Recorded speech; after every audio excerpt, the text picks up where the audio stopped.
ഞാൻ ഒരു കുറ്റം ചെയ്തിട്ടില്ല. ഞാൻ നിരപരാധിയാണ്. 317 ഇവരെ പിടിച്ചാത്താക്കെ ഒരാള്.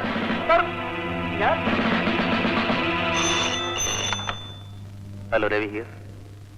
ഒരാൾ അറസ്റ്റ് ചെയ്തു. Car number MMF 3532. പോലീസ് വിളിച്ചു. മിസ്റ്റർ രവി, നിങ്ങളെപ്പോലുള്ളവർ ഒരിക്കലും ഇങ്ങനെ പറയാൻ പാടില്ല. ശരിയാ, പക്ഷേ ഞാനും എന്റെ ഭാര്യയും വീണ്ടും അവഹേളിക്കപ്പെടാൻ മാത്രമേ ഈ കേസ് ഉപകരിക്കൂ. കഴിയുന്നതും കേസും ബഹളമൊന്നുമില്ലാതെ ഒതുക്കി തീർക്കാനാണ് ഞാൻ ആഗ്രഹിക്കുന്നത്. അതല്ലേ നല്ലത്. രവിയുടെ ഇപ്പോഴത്തെ മാനസികാവസ്ഥ എനിക്ക് മനസ്സിലാക്കാൻ കഴിഞ്ഞിട്ടില്ല. പക്ഷേ ഇത്രയും വലിയ വൃത്തികേട് കാണിച്ച അക്രമികളെ വെറുതെ വിടുകയെന്ന് പറഞ്ഞാൽ അതാണ് ഏറ്റവും വലിയ അപരാധം. ഇനി മേലാൽ ഈ തെറ്റാരും ആവർത്തിക്കാൻ പാടില്ല. അതിനുവേണ്ടി കൂടിയാണ്. സാറിന് ഇഷ്ടം പോലെയാകാം. പക്ഷെ സാർ ഒന്നും ഓർക്കണം, കുറെ അക്രമികളാൽ അവമാനിതയാക്കപ്പെട്ട ഒരു സ്ത്രീയുടെ ഭർത്താവാണ് സാർ ഞാൻ. ആ ദുഃഖം ഒരുപക്ഷെ സാറിന് മനസ്സിലാവില്ല. ഒരു മനുഷ്യന് ലഭിക്കാവുന്നതിൽ ഏറ്റവും ക്രൂരമായ ശിക്ഷയാണ് സാർ ഇത്.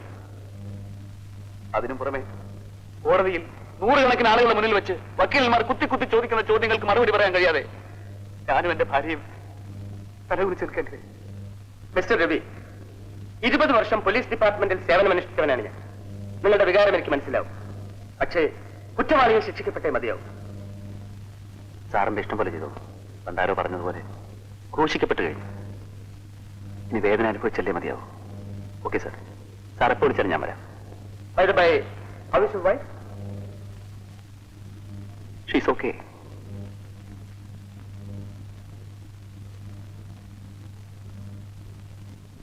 ഇല്ല, ഞാൻ കോടതിയിൽ വരില്ല. ഇന്ദു, എന്നെ കൊണ്ട് വയ്യരുവേണ്ട. ഞാൻ അനുഭവിച്ച വേദനകൾ പോരാഞ്ഞിട്ടാണോ ഇനി കോടതിയിൽ വെച്ചുകൂടി? ഇല്ല, ഞാൻ വരില്ല. അവരെ വെറുതെ വിടാൻ പാടില്ല ഇന്ദു. എനിക്ക് അവരോട് പ്രതികാരം ചെയ്യണം. ലോകത്തൊരു സ്ത്രീക്കും ഇനി ഇങ്ങനെ സംഭവിച്ചുകൂടാ. അല്ലെങ്കിൽ നീ പറയൂ, ഞാൻ പോയി കൊന്നിട്ട് വരാം.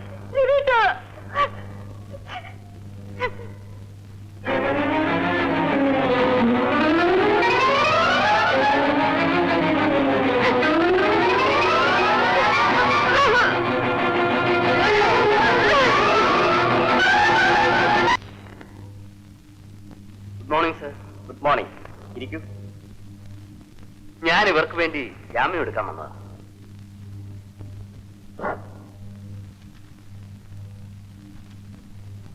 ഇതിലൊന്ന് ഒപ്പിട്ട് തന്നെ.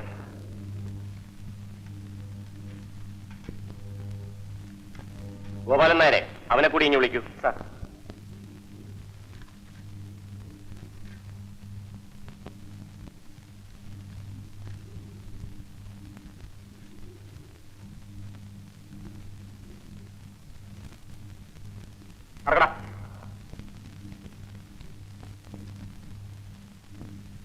ഇതിലൊന്ന് ഒപ്പിട്ട് തന്നെ.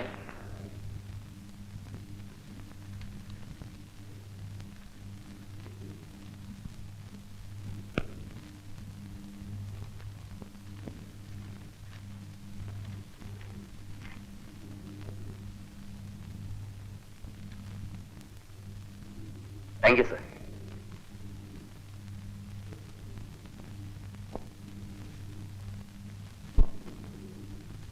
എത്ര രൂപ വേണേലും ആയിക്കോട്ടെ സാർ. പക്ഷെ നമുക്ക് കേസ് ചെയ്യും. Don't worry. കേസ് ജയിക്കുന്ന കാര്യം ഞാനില്ല. പക്ഷെ നമുക്ക് ഏബിളായിട്ടുള്ളൊരു സാക്ഷി വേണം. ഇവിടെ ഓൾ കേരള അബ്ദു എന്ന് പേരായ കള്ളസാക്ഷി പറയുന്ന ഒരാളുണ്ട്. ഓൾ കേരള അബ്ദു? അയാൾ എവിടെ ചെന്നാ കാണാൻ പറ്റും സാർ? മാർക്കറ്റിനടുത്ത് അവന്റെ വീട്. അവിടെ ആരോടെങ്കിലും ചോദിച്ചാൽ അവന്റെ വീട് കാണിച്ചു. അപ്പോൾ അവനെ പിടിച്ചാൽ മതിയല്ലോ. അത് ഞങ്ങളേറ്റു. അപ്പൊ ഞാൻ ഇറങ്ങട്ടെ, എല്ലാം പറഞ്ഞതുപോലെ.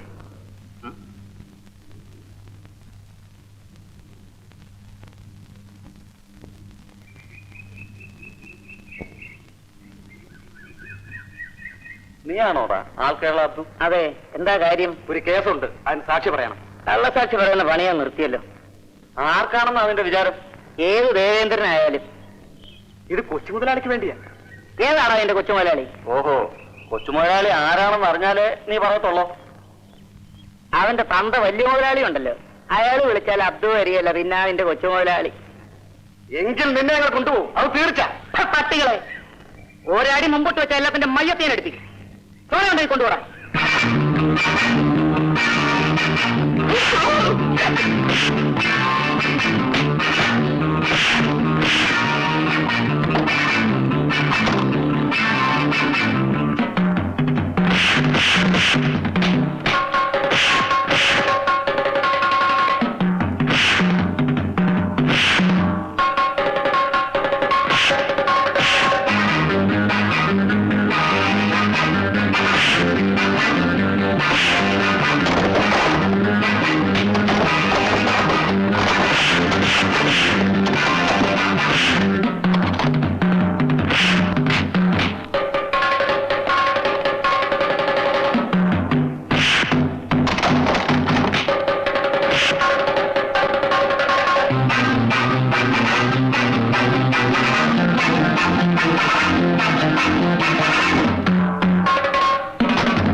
മറ്റന്നാളാണ് കേസ്. അബ്ദു എന്റെ ഇന്ദുവിന് വേണ്ടി കോടതിയിൽ സാക്ഷി പറയണം. പറയാം സാർ. ഇന്ന് വരെ ഞാൻ കള്ളസാക്ഷിയെ പറഞ്ഞിട്ടുണ്ട്. ഇന്നാദ്യമായി സാറിന് വേണ്ടി കോടതിയിൽ വന്ന് ഞാൻ യഥാർത്ഥ കാര്യങ്ങൾ പറയാം. സാർ ധൈര്യമായിട്ട് പോകും. നമുക്ക് കോടതി കാണാം.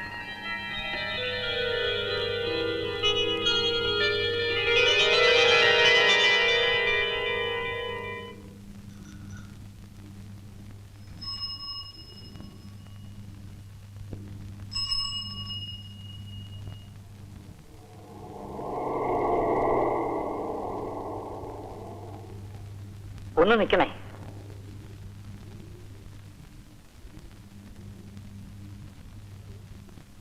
റഹ്മാൻ മാഷല്ലേ? അതെ, എന്നെ അറിയാവോ? മാഷ് എന്നെ പഠിപ്പിച്ചിട്ടുണ്ട് വലിയകുളങ്ങര സ്കൂളിൽ. കുറുപ്പശ്ശേരി നാരായണന്റെ മകൻ.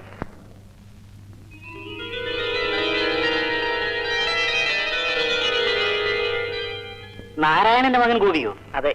നിന്നെ കണ്ടിട്ട് എനിക്ക് മനസ്സിലായില്ല. സാർ ഇവിടെ? ഞാനിവിടെ ഈ ഓഫീസ് വരെ പോയതാ. വരും സാർ, എന്റെ വീട്ടിലേക്ക് പോവാം. വീട്ടിൽ ഉമ്മയുണ്ട്. നിന്റെ അമ്മ മരിച്ചു പോയില്ലേ? പിന്നെ ഈ ഉമ്മ? ഞാനിപ്പോ പഴയ ഗോപിയല്ല, അബ്ദുവാണ്. എന്നെ ഗോപിയായിട്ട് അറിയാവുന്ന ഒരേ ഒരാൾ ഇപ്പൊ ഇവിടെ മാഷ് മാത്രമേ ഉള്ളൂ. നീ എന്താണ് ഈ പറയുന്നത്? എനിക്കൊന്നും മനസ്സിലാകുന്നില്ല. ഞാനെല്ലാം പറയാം. അച്ഛൻ മരിച്ചതിന് ശേഷം വീട്ടിലെ അമ്മയും ഞാനും എന്റെ കൊച്ചു പെങ്ങളും മാത്രമേ. പട്ടിണിയും ദാരിദ്ര്യവും കൊണ്ട് വിശന്ന് വലഞ്ഞപ്പോ ഒരു ദിവസം ഞാൻ നാട് വിട്ടു. കൈ വണ്ടിക്കാശ് മാത്രമേ ഉണ്ടായിരുന്നുള്ളൂ.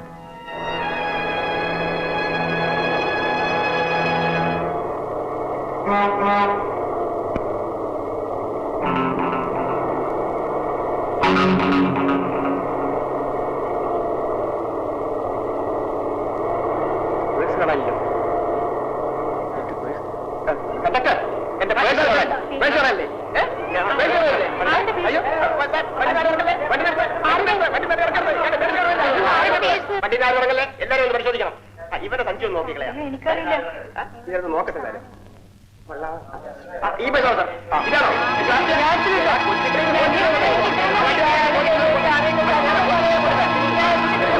ജയിലിൽ നിന്ന് ഇറങ്ങി ഞാൻ തിരിച്ച് നാട്ടിൽ ചെന്നപ്പോ എന്റെ അമ്മയും പെങ്ങളും നാട് വിട്ടു. പല സ്ഥലങ്ങളിൽ ഞാൻ അവരെ അന്വേഷിച്ചു. ഇതുവരെ കണ്ടെത്താൻ കഴിഞ്ഞില്ല. ഒടുവിൽ ഞാൻ ഇവിടെ എത്തി. ഇവിടെ വെച്ച് ഒരു മുസ്ലിം കുടുംബമായി പരിചയപ്പെട്ടു. കുട്ടികളില്ലായിരുന്നവർ എന്നെ സ്വന്തം മകനെ പോലെ വളർത്തി. അവരെന്നെ അബ്ദു എന്ന് വിളിച്ചു. അന്നു മുതൽ ഞാൻ അബ്ദുവായി. നിന്റെ അമ്മ മരിച്ചതിന് ശേഷം നിന്റെ പെങ്ങളെ ആലുവായിൽ അനാഥാലയത്തിൽ കൊണ്ടാക്കിയത് ഞാനാണ്. അനാഥാലയത്തിലോ? അതെ മാഷേ, എനിക്ക് എന്റെ പെങ്ങളെ കാണണം. അനാഥാലയത്തിൽ നിന്ന് അവളെ വിളിച്ചോണ്ട് വന്ന് നല്ല വിവാഹം കഴിപ്പിച്ചയക്കണം. എങ്കിൽ മാത്രമേ ഞാൻ ഇതുവരെ ജീവിച്ചതിന് അർത്ഥം ഉണ്ടാവും. എന്താ മോനെ ഈ കേക്കണത്? എവിടെയും മോനെ എന്റെ പെങ്ങള്? ആലുവായിൽ ഒരു അനാഥാലയത്തിൽ. അല്ലാ, ആരാ മോനെ എന്നോട് പറഞ്ഞത്? എന്നെ പഠിപ്പിച്ചൊരു സാറിനെ ഞാനിപ്പോ കണ്ടു. പുള്ളിക്കാരൻ പറഞ്ഞതാ. ഞാൻ നാളെ ആലുവയ്ക്ക് പോവാ. മോനോളെ ഇങ്ങോട്ട് വിളിച്ചിട്ട് വാ. മക്കളില്ലാത്ത എനിക്ക് പടച്ചോണ്ടൊരു മോനെ തന്നു, ഇപ്പൊ ഒരു മോളെ. മോൻ നാളെ തന്നെ ആലുവായിക്ക് പോണം. ശരിയമ്മ, ഞാനിപ്പോ വരാം. എവിടെ പോണോ? എനിക്കിന്നൊരു കേസുണ്ടമ്മ, സാക്ഷി പറയാം. വേഗം വരണം.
അല്ലാഹു സാക്ഷിയായി, അള്ളാഹു സാക്ഷിയായി കോടതി മുമ്പാകെ കോടതി മുമ്പാകെ സത്യം മാത്രമേ ബോധിപ്പിക്കൂ. സത്യം മാത്രമേ ബോധിപ്പിക്കൂ.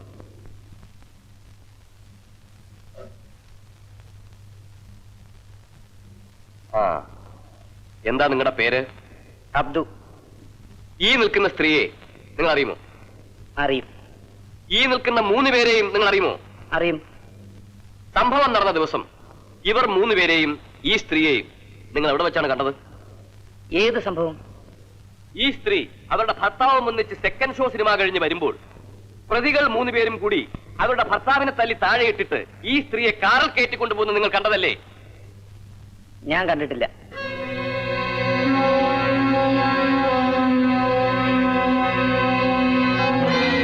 സംഭവ ദിവസം നിങ്ങൾ ഈ സ്ത്രീയുടെ ഭർത്താവ് വരുവിച്ച് പോലീസ് സ്റ്റേഷനിൽ ചെന്ന് ഇതേക്കുറിച്ച് കംപ്ലൈന്റ് ചെയ്തതല്ലേ? അതെ. പിന്നെ നിങ്ങൾ ഇപ്പോൾ ഇത് കണ്ടിട്ടേ ഇല്ല എന്ന് പറയുന്നതിന്റെ ഉദ്ദേശം? എനിക്ക് പണം തന്ന് എന്നെ നിർബന്ധിച്ച് സാക്ഷിയാക്കിയതാണ്. പക്ഷെ എത്രയൊക്കെ പണം തന്നാലും ശരി, ഞാൻ സത്യമേ പറയൂ. കാരണം ഞാനത് ശീലിച്ചിട്ടുള്ളൂ. യുവർ ഓണർ, ഈ സാക്ഷി വാദിഭാഗം വിറ്റസായി വന്ന് പ്രതിഭാഗം ചേർന്നിരിക്കുകയാണ്. അല്ല, ഉണ്ടായ സത്യം മാത്രമേ ഞാൻ ബോധിപ്പിച്ചിട്ടുള്ളൂ. ഭാര്യയും ഒരു കുഞ്ഞിന്റെ അമ്മയും കുടുംബിനിയുമായ ഈ സ്ത്രീയെ ഇതിനു മുമ്പ് നിങ്ങൾ എവിടെ വെച്ചെങ്കിലും കണ്ടിട്ടുണ്ടോ? കണ്ടിട്ടുണ്ട്. എവിടെ വെച്ച്? പല സ്ഥലങ്ങളിൽ വെച്ച്. ഒരു കുടുംബിനിയായിട്ടല്ല, അഭിസാരികയായിട്ട്.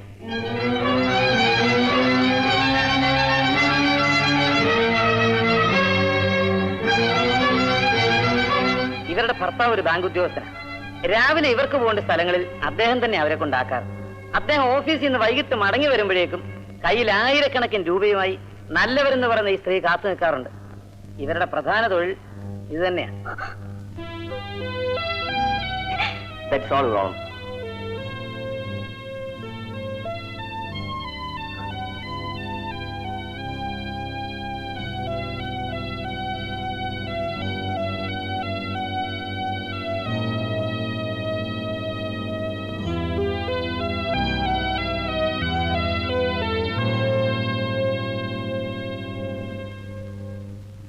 ഈശ്വരൻ സാക്ഷിയായി ഈശ്വരൻ സാക്ഷിയായി കോടതി മുമ്പാകെ കോടതി മുമ്പാകെ സത്യമേ ബോധിപ്പിക്കുകയുള്ളൂ.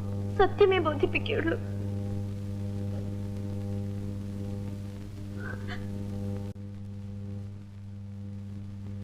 എന്താ പേര്? ഇന്ദു. സംഭവ സമയത്ത് നിങ്ങൾ ധരിച്ചിരുന്ന വസ്ത്രങ്ങൾ കീറിയിരുന്നു. ഇല്ല. ആ രാത്രി നിങ്ങൾ ധരിച്ചിരുന്ന വസ്ത്രങ്ങൾ പോലീസിലേൽപ്പിച്ചു. ടോൾ സെക്രട്ടറിയിലെ നിങ്ങൾ ധരിച്ചിരുന്ന വസ്ത്രങ്ങൾ പോലീസിലേൽപ്പിച്ചോ എന്ന്? ഇല്ല. സംഭവ സമയത്ത് പ്രതികൾ വസ്ത്രങ്ങൾ ധരിച്ചിരുന്നു. അവരുടെ ശരീരത്തിലെ ഓരോ അവയവങ്ങളും നിങ്ങൾ ശരിക്ക് കണ്ടിരുന്നു. അവര് നിങ്ങളെ മാറി മാറി കീഴ്പ്പെടുത്തിയോ?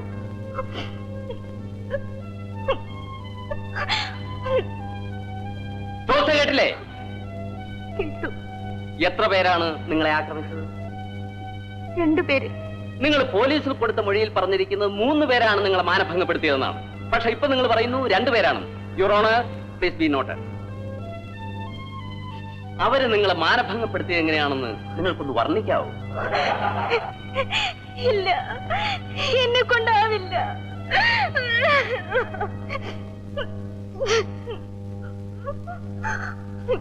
ഇവരെ 3 പേർ കൂടി മാനഭംഗപ്പെടുത്തിയിട്ടും ഇവരുടെ വസ്ത്രത്തിൽ ഒരു ചുളിവ് പോലും പറ്റിയിട്ടില്ലെന്ന് ഇവരുടെ മൊഴിയിൽ നിന്ന് തന്നെ വ്യക്തമാകുന്നു.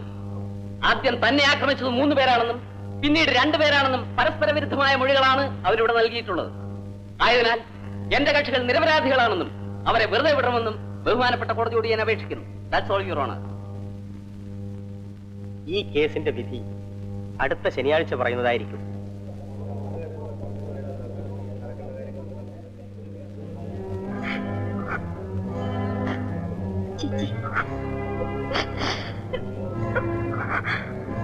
രാധേ, ഇന്ദുവിനെ കൊണ്ട് കാറിലെത്തും.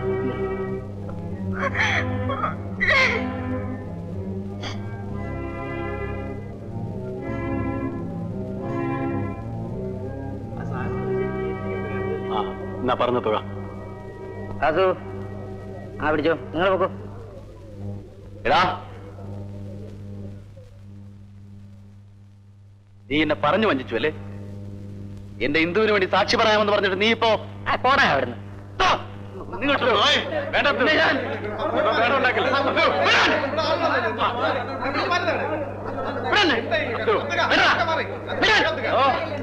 നിന്നെ ചോര ഞാൻ കുടിച്ചോളാം.